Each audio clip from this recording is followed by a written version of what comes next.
আনুমানিক ৩৫ বস্তা চাল আর কি আমরা গুনে রেখেছি, ৩৫ বস্তা। এখানে আপাতত আমরা এটাকে জব্দ করেছি। চোরাচালারি কারবারগুলো হয় যখন এখানে সেই মালটাকে এখানে নামানো হয়েছে, আমাদের জনতার রোশানলে পরে এখানে স্থানীয় লোকজন ছিল এবং তারা আমাদেরকে সাথে পাশে নিয়ে সেই মালটাকে জব্দ করা হয়। তাৎক্ষণিকভাবে জব্দ করে আমরা সেই মালটা আমাদের স্থানীয় প্রশাসন ওসি মহোদয় আছে, ইউনো মহোদয়কে জানানোর পর ওনারা আজকে এখানে আসছে।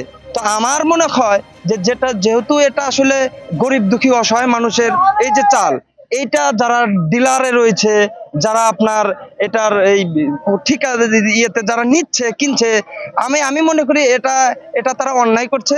দেশের সাধারণ মানুষের এই যারা গরিব দুঃখী অসহায় মানুষ, এদের যে এই যে এই রিজেকের উপরে তারা হানি মারছে।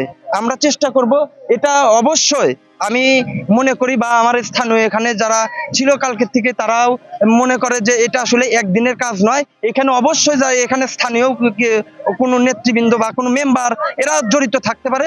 সেক্ষেত্রে আমরা চেষ্টা করব এই আমাদের এই নদীপথকে আমরা সহ স্থানীয় যারা আছে এরকম যেন আর কখনো না হয়। আনুমানিক ৩৫ বস্তা চাল আর কি আমরা গুনে রেখেছি, ৩৫ বস্তা। এক বস্তা আনুমানিক 30 কেজির মতো চাল আছে। এইটা আমরা আমাদের যে ওএমএস মানে আপনার খাদ্য বান্ধব কর্মসূচির যে চাল আর কি আমরা ধারণা করছি।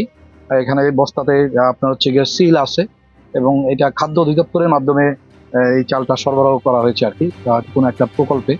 আমরা এখনো নিশ্চিত না যে কোথা থেকে চালটা এসেছে, তবে আমরা তদন্তের পরে এটা বেরিয়ে আসবে যে কারা নিয়ে আসছে, কিভাবে নিয়ে আসছে।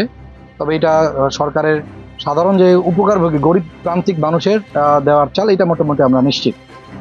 আর এখানে আপাতত আমরা এটাকে জব্দ করেছি। জব্দ করার পরে আমরা এই যে নিয়মিত যে বিধি মোতাবেক একটা মামলা হবে এবং তারপরে এটা আদালতের নির্দেশ অনুসারে আমরা নিলাম করে টাকা সরকারি কোষাগারে জমা প্রদান করব।